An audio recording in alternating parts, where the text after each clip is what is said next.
তো আজকে আমরা করব লেসন নাম্বার 2, যেটা হচ্ছে ফেবল। ফেবল বেসিক্যালি কি জিনিস? ফেবলটা হচ্ছে এমন একটা গল্প বা কবিতা যেটার মধ্যে কিনা কিছু প্রাণীবাচক ক্যারেক্টার্স থাকবে, এক নম্বর। দু নম্বর হচ্ছে প্রাণীবাচক ক্যারেক্টার্সের পাশাপাশি এইটার মধ্যে যেটা হবে সেটা হচ্ছে একটা মরাল লেসন ড্র করা যাবে। সব থেকে যেটা ইম্পর্টেন্ট পার্ট ফেবলের, ফেবল মানে নীতিমূলক কোনো কবিতা বা নীতিমূলক কোনো গল্প হতে পারে। ছোটবেলায় ধর আমরা যে পঞ্চতন্ত্রের গল্পগুলো পড়েছিলাম সেগুলো এক একটা ফেবল। আমরা ইসপ ফেবলস নাম শুনেছি, ইসপের লেখা বিভিন্ন গল্প এরকম টাইপের, যেগুলোকে ফেবল বলা হয়। তো সেগুলোর দ্বারা কি করা হয়? সেগুলোর দ্বারা কোনো একটা মরাল লেসন তোকে দেওয়া হবে, এমন একটা নীতি শিক্ষা দেওয়া হবে যেটা তুই শিখতে পারছিস, এরকম টাইপের একটা বিষয়। এইখানে ফেবল যেটা লেখা হচ্ছে র্যালফ ওয়াল্ডো এমারসনের। র্যালফ ওয়াল্ডো এমারসন 1803 থেকে 1882, 1803 থেকে 1882 দাগাতে হবে। Was an American essayist, lecturer and poet. তিনি একজন আমেরিকান এসেইস্ট মানে আমেরিকান একজন অনুবাদক, মানে প্রবন্ধকার, অনুবাদক নয় প্রবন্ধকার, এবং সেই সঙ্গে হচ্ছেন লেকচারার। লেকচারার মানে তিনি যে কোনো বিষয় সম্পর্কে বক্তব্য রাখতে ভালো জানতেন, এবং পোয়েট এবং সেই সঙ্গে কবি। হিজ ফেমাস পোয়েমস ইনক্লুড, তার বিখ্যাত কিছু কবিতা রয়েছে। কি কি কবিতা রয়েছে আন্ডারলাইন করতে হবে? একটা হচ্ছে কনকর্ড হিম, একটা হচ্ছে ব্রহ্মা। ফেবল এই কবিতাটার মধ্যে দিয়ে কি দেখানো হচ্ছে? The poem describes a conversation between the squirrel and a mountain. কবিতাটার মাধ্যমে, আন্ডারলাইন করতে হবে যেটা, কবিতাটার মাধ্যমে একটা কনভারসেশন শো করানো হচ্ছে। কনভারসেশন মানে কথোপকথন, একটা কথোপকথন শো করানো হচ্ছে। কাদের মধ্যে দাঁড়িয়ে? একটা স্কুইরেল এবং একটা মাউন্টেনের মধ্যে। স্কুইরেল মানে কাঠবিড়ালি, মাউন্টেন মানে পর্বত, দুটোর মধ্যে। আচ্ছা, এবার যদি আমরা ধরি অ্যাকর্ডিং টু দেয়ার সাইজ বা irrespective of their size, squirrel কি মারাত্মক একটা ছোট একটা ক্রিয়েচার, এরকম সৃষ্টি, আর মাউন্টেন বা পর্বত কি ততটাই বড় একটা ক্রিয়েচার। তো স্বাভাবিকভাবে দুটো বিপরীতধর্মী ক্রিয়েচারের মধ্যে একটা কনভারসেশন হবে, নাম্বার 1। এই ক্ষেত্রে বেসিক্যালি ব্যাপারটা কি? কবিতাটা লেখা হচ্ছে যে থিওরিটার উপরে কবিতাটা লেখা, দ্যাট ইজ কল্ড এক্সিস্টেন্সিয়ালিজম। প্রত্যেকে খাতার মধ্যে বা বইয়ের উপরের দিকে লিখে রাখ। এইটার যে মূল থিঙ্কিংটা বা থিম বলতে পারিস, THEME, থিম, থিমটা লিখে রাখ এক্সিস্টেন্সিয়ালিজম, EXISTENTIALISM, EXISTENTIALISM। এক্সিস্টেন্সিয়ালিজমের মূল বক্তব্যটা কি? এক্সিস্টেন্সিয়ালিজম মানে হচ্ছে পৃথিবীতে কোনো বস্তুর অস্তিত্ব থাকা। আমরা সহজ বাংলায় বা ভালো বাংলায় এটাকে বলি অস্তিত্ববাদ। অস্তিত্ববাদের বিষয়টা কি? অস্তিত্ববাদের বিষয়টা হচ্ছে, দেখ, পৃথিবীর মধ্যে সৃষ্টিকর্তা সমস্ত প্রাণীদেরকে সমান বানাননি। কোনো প্রাণীকে বড় বানিয়েছেন আকারে আকৃতিতে, কোনো প্রাণীকে আকারে আকৃতিতে ছোট বানিয়েছেন। তার মানে বিষয়টা হচ্ছে যেই প্রাণী ছোট, তা সেই প্রাণী কি পৃথিবী ছেড়ে চলে যাবে নাকি মরে যাবে সব শুদ্ধ? এটা হতে পারে না। তার মানে বিষয়টা হচ্ছে যেই প্রাণীকে সৃষ্টিকর্তা বড় বানিয়েছেন সেও পৃথিবীর মধ্যে থাকবে, যেই প্রাণীকে সৃষ্টিকর্তা ছোট বানিয়েছেন সেও পৃথিবীর মধ্যে থাকবে। পৃথিবীর মধ্যে যেমন একটা হাতির গুরুত্ব রয়েছে, তেমনি একটা পিঁপড়েরও গুরুত্ব রয়েছে। মানে যদি খুব নর্মাল ভাষায় বলতে চাই বিষয়টা এরকম। এইবার তার মানে ব্যাপারটা হচ্ছে আলটিমেটলি দাঁড়িয়ে এইখানে এমন দুটো ক্যারেক্টারকে দেখানো হয়েছে যার মধ্যে একজন মারাত্মক বড় একটা পর্বত, একজন মারাত্মক ছোট, মানে সেই অনুযায়ী বিভৎস ছোট, সেটা হচ্ছে একটা মাউন্টেন বা সেই অনুযায়ী একটা স্কুইরেল, একটা কাঠবিড়ালি।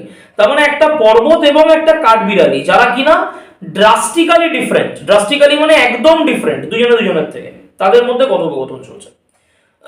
The squirrel points out, squirrel মাউন্টেনকে এটা পয়েন্ট আউট করে দেখিয়েছে। এই লাইনটা ভীষণ ভীষণ ভীষণ ইম্পর্টেন্ট।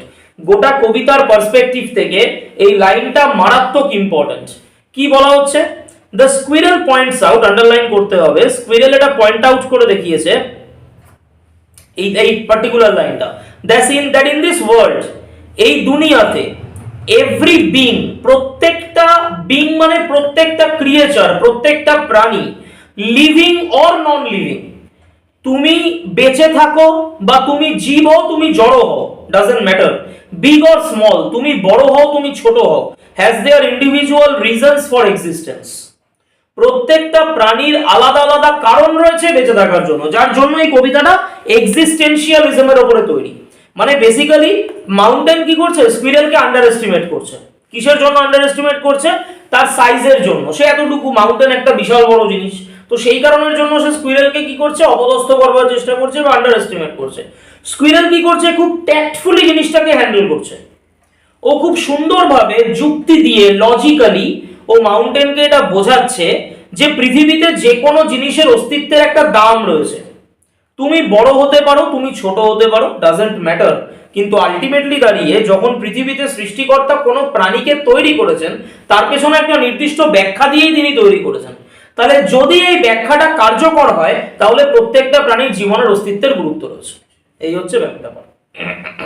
এবং এই লাইনটা কিন্তু প্রচন্ড ইম্পর্টেন্ট, কারণ তোকে যদি বলে কবিতার থিম কি, তুই তো আর শুধু এক্সিস্টেন্সিয়ালিজম লিখতে পারবি না এক কথার মধ্যে, 2 নম্বর থাকবে হয়তো পাশে, তোকে এই লাইনটাকে লিখতে হবে। তোকে যদি বলে মেসেজ অফ দ্য পোয়েম কি, এই লাইনটা লিখতে হবে। তো এই লাইনটা প্রচন্ড ইম্পর্টেন্ট, এবং এটা স্বাভাবিক প্যাসেজে পাওয়া যাবে না। তো স্বাভাবিক কারণে এটাকে কি করতে হবে, তৈরি করে ফেলতে হবে, কারণ প্যাসেজে তো শুধু কবিতা দেওয়া থাকবে। The mountain and the squirrel had a quarrel. Mountain এবং স্কুইরেল, পর্বত এবং কাঠবিড়ালির মধ্যে কি হয়ে গেল, হ্যাড আ কোয়ারেল, ঝামেলা লাগলো, ঝগড়া লাগলো। and the former called the latter little prig. Former এবং ল্যাটার দুটোতে আন্ডারলাইন। ফরমার ল্যাটারকে বললো লিটল প্রিগ। ফরমার, ফরমার মানে হচ্ছে আগের জন, ল্যাটার, ল্যাটার মানে পরের জনকে বললো লিটল প্রিগ। প্রশ্ন হচ্ছে স্যার কে আগে কে পরে বুঝবো কি করে? একদম প্রথম লাইনটায়, তার জন্য আবার চলে যেতে হবে। প্রথম লাইনে আগে কার নাম দেওয়া, মাউন্টেনের নাম, পরে কার নাম দেওয়া, স্কুইরেলের নাম, কাঠবিড়ালির নাম। স্বাভাবিকভাবে দাঁড়িয়ে তার মানে ফরমার কাকে বলবে, মাউন্টেনকে বলবে, ল্যাটার কাকে বলবে, স্কুইরেলকে বলবে। বোঝা গেল বিষয়টা? তার মানে ব্যাপারটা হচ্ছে ফরমার কল্ড দ্য ল্যাটার, আগের জন পরের জনকে বললো, কি বললো, লিটল প্রিগ, ছোট সাধু। প্রিগ মানে হচ্ছে সাধু, যে মরালি কারেক্ট হয়। মরালি কারেক্ট মানে নীতিগত দিক দিয়ে যে একদম কারেক্ট। প্রশ্ন হচ্ছে নীতিগত ব্যাপারটা কি, যে জীবনের মরালিটিটাকে সঠিকভাবে মেনটেন করে তাকে কি বলে, মরাল পারসন। নীতিগত মানে কি শুধুমাত্র সাধু সন্ন্যাসী হয়ে বসে থাকা নয়। নীতিগত মানে একটা লোক ধর, সে তার কথার একেবারে মানে একদম দা ওয়ার্ড কাজ করে। মানে কিরকম টাইপের, সে হয়তো বললো তোমাকে আমি 3 দিনের মধ্যে জিনিসটা জমা দেবো, সে একদম ম্যান অফ ওয়ার্ড, 3 দিনের মধ্যেই জিনিসটাকে দেয়, সে তার কথা রাখতে জানে, ব্যাপারটা এরকম। বা দেখবি কাউকে হয়তো ঠকাচ্ছে না, নিজে পরিশ্রম করছে, তার বদলে সে ইনকাম করার চেষ্টা করছে, কাউকে ঠকিয়ে ইনকাম করবার চেষ্টা করছে না। তার মানে সেই মানুষটা কি হবে, man of his word. Man of his word মানে সে যে গুডউইলটাকে অর্জন করেছে সেটাকে সে কি রাখতে পেরেছে, ইনট্যাক্ট রাখতে পেরেছে। তো এই ধরনের ব্যাপারটা হচ্ছে প্রিগ। তার মানে কাঠবিড়ালি জীবন বোধটা ওর অনেক বেশি, জীবনের প্রতি ম্যাচিউরিটিটা ওর অনেক বেশি। স্বাভাবিকভাবে ও মাউন্টেনকে যেটা বলছে সেটা একদম কি বলছে, প্রিগ মানে সন্ন্যাসীর মতন করে বলছে। একজন সন্ন্যাসী যেমন তোকে জীবন দর্শন দিতে পারে, ঠিক সেইভাবে কাঠবিড়ালিও কি করছে, মাউন্টেনকে জীবন দর্শন দিচ্ছে। তো former called the latter, mountain কাঠবিড়ালিকে বললো, কি বলছে, লিটল প্রিগ, ছোট সাধু। বান রিপ্লাইড, বান উত্তর দিল। বানকে, বান হলো কাঠবিড়ালি, আন্ডারলাইন করতে হবে, বান হলো কাঠবিড়ালি। প্রশ্ন হচ্ছে কেন বান, এই কথাটার মিনিংটা হচ্ছে সফট এবং রাউন্ডিশ। দেখবি আমাদের মায়েরা মাথার মধ্যে খোপা করেন, অনেকের মাই আছেন যারা মাথার মধ্যে বা মেয়েরা মাথার মধ্যে খোপা করে।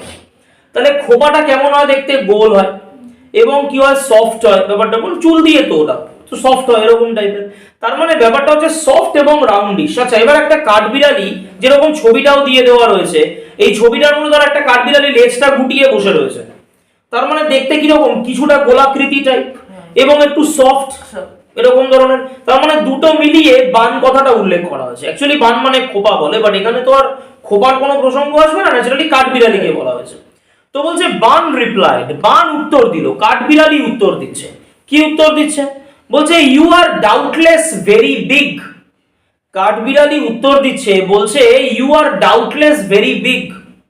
মাউন্টেনের দিকে তাকিয়ে কাঠবিড়ালি বলছে নিঃসন্দেহে তুমি বিরাট বড়। মাউন্টেন বড় বা পর্বত বড়, এটা কি অস্বীকার করা যায় কখনো? মারাত্মক বড়, ন্যাচারাল ব্যাপার। তো কাঠবিড়ালি ওর দিকে তাকিয়ে বলছে স্বাভাবিক ভাই, আমি তোমার মতন এত বড় নই, তো কিছু করার নেই, তো সৃষ্টিকর্তা আমায় যেভাবে বানিয়েছে সেইভাবেই মেনে নিতে হবে, কিন্তু তুমি খুব বড়, নিঃসন্দেহে তুমি বিশাল বড়। ডাউটলেস মানে কোনো সন্দেহই নেই এই বিষয় নিয়ে, তোমার একটা বিরাট বড় আত্মপ্রকাশ রয়েছে। সেটা নিয়ে কোনো ডাউট নেই। But all sorts of things and weather must be taken in together to make up a year and a sphere. Underline, very very very important place. But all sorts of থেকে শুরু করে sphere অবধি, all sorts of থেকে শুরু করে sphere অবধি।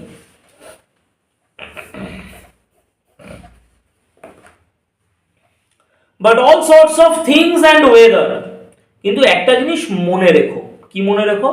But all sorts of things and weather, weather মানে আবহাওয়া, থিংস মানে জিনিসপত্র, সব ধরনের জিনিস, সব ধরনের আবহাওয়ার প্রয়োজন হয়, must be taken in together, একসঙ্গে নিতে হয় সব ধরনের জিনিসকে, সব ধরনের আবহাওয়াকে, to make up A year and a sphere, একটা বছর তৈরি করতে বা একটা গোলক তৈরি করতে। প্রশ্নটা হচ্ছে কিরকম, সবকিছুকে একসাথে নেওয়া মানে কি ব্যাপার এটা? ধর আমাদের বাংলা ঋতুতে 6টা ঋতু রয়েছে, গ্রীষ্ম, বর্ষা, শরৎ, হেমন্ত, শীত, বসন্ত, 6খানা ঋতু রয়েছে। তার আন্ডারে প্রত্যেকটা ঋতুর আন্ডারে 2টো করে মাস রয়েছে, যার জন্য 12টা মাস। এইবার ফ্যাক্টরটা হচ্ছে গ্রীষ্মকাল যথেষ্ট পরিমাণে এটা আমাদের জলবায়ুর মধ্যে অবজার্ভ করাই যায়, কোনো প্রবলেম নেই। বর্ষাকাল সেটাও যথেষ্ট পরিমাণে অবজার্ভ করা যায়। শরৎকাল পুজো আর্চা থাকে, দুর্গা পুজো থেকে শুরু করে লক্ষ্মী পুজো থেকে শুরু করে ন্যাচারালি আমরা বাঙালিদের উৎসবগুলোই থাকে, তো স্বাভাবিক অবজার্ভ করা যায়। হেমন্তকালটা তুলনামূলক স্থায়িত্বটা একটু কম। কিরকম কম? জেনারেলি দেখবি লক্ষ্মী পুজোটা কাটলো, কালী পুজোটা এলো, কালী পুজো, ভাইফোঁটা, এই টাইমটায় যেতে না যেতেই হালকা হালকা করে ঠান্ডা পড়তে শুরু করে। তখন দেখবি ফ্যানটা 5 থেকে 3 দিতে হয়, গায়ে হালকা একটা চাদর চাপাতে হয়, ব্যাপারটা এরকম টাইপের বিষয়টা। তার মানে ব্যাপার, যাদের ঠান্ডার ধাত আছে, বাইরে গেলে হয়তো একটা এরকম গলা বন্ধ বা মাফলার টাইপের কিছু বাড়ির লোক নিতে বলে, এরকম ধরনের যাদের ঠান্ডার ধাত রয়েছে। তার মানে ফ্যাক্টরটা কি? ফ্যাক্টরটা হচ্ছে গ্রীষ্মকাল প্রচুর পরিমাণে নোটিস করা যায়, বর্ষাকাল সেটাও ভালো মতন নোটিস করা যায়, শরৎকালটাকেও ভালো মতন নোটিস করা যায়। একমাত্র একটাই জায়গাতে প্রবলেম থাকে, মানে যেটাকে একটু কম নোটিস করা যায়, সেটা হচ্ছে হেমন্তকাল। এইবার ধর সৃষ্টিকর্তা যিনি, তিনি বললেন আবার শীতকালও ভালো মতন নোটিস করা যায়, বসন্তকালও ওই সরস্বতী পুজো থাকে, দোল উৎসব থাকে, ন্যাচারালি তো সেগুলো তো আছেই মোটামুটি। সৃষ্টিকর্তা হয়তো বললেন যে হেমন্তকালকে খুব একটা নোটিস করা যাচ্ছে না, চলো হেমন্তকালকে বাদ দিয়ে দিই। যদি এরকম হয়, হবে না, আমি জাস্ট একটা হাইপোথেটিক্যাল সিচুয়েশন ধরে নিচ্ছি। যদি এরকম একটা হয় যে সৃষ্টিকর্তা বললেন চলো হেমন্তকালকে বাদ দিয়ে দিই, আচ্ছা হেমন্তকাল বাদ পড়ার অর্থটা কি? তার আন্ডারে যে 2টো মাস আছে সেই 2টো মাসও বাদ পড়ে যাবে। তার মানে ব্যাপারটা হচ্ছে তখন আর 12 মাসে হবে না 1 বছর, তখন ক মাসে 1 বছর হবে? 10 মাসে হয়ে যাবে। তাহলে পৃথিবীর যে বার্ষিক গতি সেটাই কি হয়ে যাবে? পুরো চেঞ্জ হয়ে যাবে। বিকজ আহ্নিক গতি, বার্ষিক গতি আমরা সবাই কম বেশি ভূগোলে পড়েছি। তার মানে পৃথিবীর যে বার্ষিক গতি সেটা কি হয়ে যাবে? চেঞ্জ হয়ে যাবে। তার মানে পৃথিবীর ভারসাম্য রক্ষা হবে? হ্যাঁ কি না? হবে না। তার মানে যদি না হয় তাহলে সেই জায়গা থেকে দাঁড়িয়ে হেমন্তকালকেও নিতে হবে সাথে, ওর স্থায়িত্ব ছোট হলেও ওকে নিতে হবে সাথে। কেন নিতে হবে? বিকজ ও ছাড়া ব্যালেন্সটা থাকবে না, ভারসাম্যটা থাকবে না। তার মানে আমি যদি শুধু ভালো ভালোদেরই নিই, খারাপদের না নিই, তাহলে ভারসাম্যটা থাকবে না, ব্যালেন্সটা থাকবে না। ব্যাপারটাই ধরনের ন্যাচারাল ব্যাপার। আমরা পড়াই প্রত্যেকে, মানে আমাদের মতন লোকজন যারা পড়ায় প্রত্যেকে একই ব্যাচের মধ্যে সবাই ভালো ছাত্রছাত্রী থাকে, উত্তর হলো না। কিন্তু সবাইকে মিলিয়ে নিতে হয়। কেন নিতে হয়? বিকজ কেউ একটু ভালো, কেউ একটু খারাপ, কিন্তু ওটা মিলিয়ে একটা ব্যালেন্স চলে আসে। ব্যাপারটা এরকম টাইপের, তো ব্যালেন্সটা রক্ষা করাটা দরকার। এক্স্যাক্টলি এই জায়গাটার ক্ষেত্রে দাঁড়িয়ে পৃথিবীর মধ্যেও প্রত্যেকটা ঋতুকেই সমানভাবে দরকার। এই জন্য বলছে all sorts of things and weather. Weather মানে জলবায়ু বা আবহাওয়া। আচ্ছা, must be taken in together, একসঙ্গে নিতে হবে, টু মেক আপ এ ইয়ার, একটা বছর তৈরি করবার জন্য। বছরের কনসেপ্টটা বোঝা গেল মোটামুটি। 12টা মাসই সমান গুরুত্বপূর্ণ, বা ঋতু 6টাই সেটাই সমান গুরুত্বপূর্ণ। অ্যান্ড এ স্ফিয়ার, স্ফিয়ার মানে গোলক। আমি যদি গোলকটাকে সার্কেল হিসাবে কল্পনা করি, তাহলে সেই ক্ষেত্রে একটা সার্কেলের মান কত হয়? 360 ডিগ্রি, 360। একটা বৃত্তের পরিমাপ হয় 360। এইবার বৃত্তের যে পরিমাপটা 360 ডিগ্রি হলো, আমি ধর বৃত্তটা পুরো আঁকতে আঁকতে আঁকতে আঁকতে আঁকতে আঁকতে একদম যেই জায়গাটা এসে মিলবে ওই জায়গাটাতে ছেড়ে রেখে আর মানে আঁকলাম না, বিষয়টা জয়েন করলাম না বৃত্তটাকে, সেটা কি বৃত্ত হবে? হবে না। তার মানে বৃত্তটা যখন প্রপার পুরোটা জয়েন হবে, 360 ডিগ্রি হবে, then it will become a circle. Otherwise ওটা সার্কেল হবে না, ওটা বৃত্ত চাপ হবে, বৃত্ত হবে না, বৃত্ত চাপ হয়ে যাবে। তাহলে ন্যাচারাল বিষয় আমাকে কি করতে হবে? আমি তো বললাম আমি আমি 359 ডিগ্রি অবধি এঁকেছি, লাস্টের 1 ডিগ্রিটা বাদ দিয়েছি, কি আসে যায় না, 1 ডিগ্রিটারও দরকার। 1 ডিগ্রিটাও কি করবে, বৃত্তটাকে 359 থেকে 360 ডিগ্রি হতে হেল্প করবে। তার মানে স্বাভাবিকভাবে দাঁড়িয়ে ওইটারও গুরুত্ব রয়েছে কোথাও না কোথাও, তো এটাই দরকার। And I think it no disgrace to occupy my place. Squirrel কি বলছে, আন্ডারলাইন করতে হবে। স্কুইরেল বলছে I think it no disgrace to occupy my place. Squirrel বলছে আমার কাছে এটা লজ্জাজনক কোনো ব্যাপার নয়, এটা কোনো ডিসগ্রেসফুল ম্যাটারই নয়। মানে লোকে ভাবে কি আমি লজ্জা পাই, স্কুইরেল বলছে কেন লজ্জা পাবো, পৃথিবীতে তোমার মতন বড় সৃষ্টিও রয়েছে, আবার আমার মতন ছোট সৃষ্টিও রয়েছে, ন্যাচারাল, লজ্জার কি আছে। I think it no disgrace to occupy my place. Occupy অধিকার করা, দখল করা, আমার স্থান অধিকার করতে আমার কোনো লজ্জা নেই। তুমি পর্বত, তুমি একটা বিরাট বড় এরিয়া জুড়ে থাকো, আমি ছোট্ট একটা স্কুইরেল, আমি কম এরিয়া জুড়ে থাকি, ছোট জুড়ে থাকি, তো ন্যাচারাল ব্যাপার, আমি সেখানেই খুশি। If I am not so large as you, you are not so small as I. যদি আমি তোমার মতন এত বড় না হতে পারি, তুমিও আমার মতন এত ছোট হতে পারবে না। মানে আমি নিজেকে হাজার ফোলালেও, কাঠবিড়ালি বলছে আমি নিজেকে হাজার ফোলালেও কি তোমার সাইজে যেতে পারবো, পারবো না। তেমনি তুমি নিজেকে হাজার ছোট করলেও আমার সাইজে আসতে পারবে না। And not half so spry, এই লাইনটা underline. Half so spry, spry মানে হচ্ছে এনার্জেটিক। কাঠবিড়ালি বলছে আমার মধ্যে যা এনার্জি রয়েছে তোমার মধ্যে তার হাফও নেই। আমি সারাদিন এইটুকু একটা ছোট্ট প্রাণী, কি করি, গাছের ওপরে উঠছি, নিচে নামছি, খাবার জোগাড় করছি, ঘর মানে বাসা তৈরি করছি, কত কিছু করছি।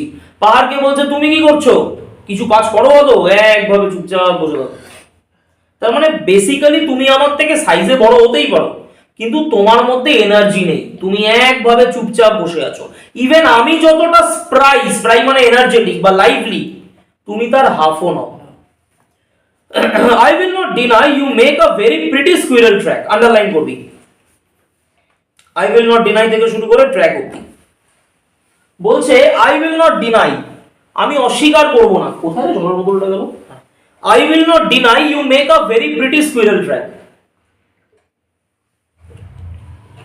এত কথা বলার পর কাঠবিড়ালিটা বলছে যে আমি কখনো, কাঠবিড়ালি কিন্তু অকৃতজ্ঞ নয়, ও কৃতজ্ঞতার দাম দিতে পারে বা দাম দিতে জানে। ও কি বলছে, বলছে আমি অস্বীকার করব না। কি অস্বীকার করব না? You make a very pretty squirrel track, তুমি আমাকে খুব সুন্দর একটা চলার রাস্তা বানিয়ে দিয়েছো। মানে পাহাড়ের উপর দিয়ে কি করে, কাঠবিড়ালি যাতায়াত করে। তার মানে পাহাড়কে সে বলছে আমি একবারও এটা ডিনাই করব না, একবারও এটা অস্বীকার করব না যে তুমি আমাকে কি করেছো, খুব সুন্দর একটা রাস্তা তৈরি করে দিয়েছো যেখান দিয়ে আমি যাতায়াত করতে পারি, তো আমি কৃতজ্ঞ তোমার কাছে তার জন্য। ট্যালেন্টস ডিফার, প্রত্যেকটা ব্যক্তির মধ্যে আলাদা আলাদা ট্যালেন্ট থাকে দুনিয়াতে, এটাই ন্যাচারাল ব্যাপার। আলাদা আলাদা মানুষ তো আলাদা আলাদা ট্যালেন্ট, ব্যাপারটা এরকম। তার মানে এটা কি, কেউ হয়তো ভালো পড়াশোনায় হয়, কেউ হয়তো ভালো নাচ করে, কেউ হয়তো ভালো গান করে, কেউ হয়তো ভালো আঁকে, কেউ হয়তো ভালো খেলাধুলা করে, ন্যাচারাল ব্যাপার। কেউ হয়তো ভালো কবিতা আবৃত্তি করে, বিভিন্ন টাইপের, বিভিন্ন জনের বিভিন্ন ধরনের ট্যালেন্ট। তার মানে ট্যালেন্টস ডিফারেন্ট হয়, ট্যালেন্টস গুলো আলাদা আলাদা হয়। এবার প্রশ্ন হচ্ছে, হ্যাঁ তার মানে কি আমার মধ্যে যেই ট্যালেন্ট শুধু সারা জীবন সেইটাকেই নার্চার করবো? না, অবভিয়াসলি না। আমি যদি খুব ভালো খেলাধুলা করতে পারি, আমাকে সাথে সাথে লেখাপড়াটাও শিখতে হবে, বিকজ ওটা একটা পার্ট। কেন পার্ট? বিকজ যদি আচ্ছা আচ্ছা কোনো বড় লেভেলের প্লেয়ারও দেখি, তখনও যখন তার সামনে, মুখের সামনে মাইকটা ধরে, সে তখন কিসের কথা বলে? তার মানে ন্যাচারাল ব্যাপার, আমাকে ল্যাঙ্গুয়েজটা জানতে হবে। মানে আমি খুব ভালো খেললাম, অথচ ইংরাজি বলতে গিয়ে এফোর ওপর হয়ে গেল শরীরটা, তার মানে আমাকে পাকিস্তানি প্লেয়ারদের মতন ট্রোল করা হবে। খুব স্বাভাবিক ব্যাপার, পাকিস্তানি প্লেয়াররা ইংরেজি বলতে পারে না বলে দেখবি সমাজ মাধ্যমে ট্রোল করা হয় ওদেরকে, তো ন্যাচারাল ব্যাপার ওই ধরনের। কিন্তু আমাকে তার মানে কি ল্যাঙ্গুয়েজটা জানতে হবে। তো বলছে all is well and wisely put, obviously তুমি যেদিকে ভালো সেই দিকে ট্যালেন্টটাকে আরো বেশি নার্চার করো।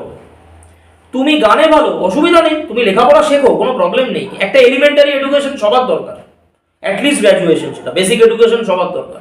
তারপরে কি, তুমি এবার গান নিয়ে এগোতে চাইছো, করো, গান করো। তুমি গান নিয়ে লেখাপড়া করো, গান নিয়ে পড়াশোনাও তো করা যায়, মিউজিক নিয়ে পড়া যায়। তো ব্যাপারটা হচ্ছে তুমি মিউজিক নিয়ে পড়ো, কোনো প্রবলেম নেই। তোমার ডান্স করতে ভালো লাগে, কোনো প্রবলেম নেই, তুমি ডান্স নিয়ে এগো। কিন্তু একটা বেসিক এডুকেশন দরকার, বেসিক এডুকেশনটাকে ফলো করবার পরে তুমি ডান্স নিয়ে এগো, নো প্রবলেম। তোমার আঁকতে ভালো লাগে, কোনো প্রবলেম নেই, তুমি ফাইন আর্টস নিয়ে পড়াশোনা করো। তার মানে আমার যেটা ভালো লাগে আমার সেদিকে ধ্যান দেওয়াটা উচিত। আমার ভালো লাগে গান গাইতে, আমাকে বাড়ির লোক দিয়ে দিল নাচে, দুটোই নষ্ট হবে। গান গাওয়াটাও রেওয়াজের অভাবে চলে যাবে, আর নাচটা যেহেতু আমার ভালো লাগে না, অটোমেটিক ওটাও নষ্ট হয়ে যাবে।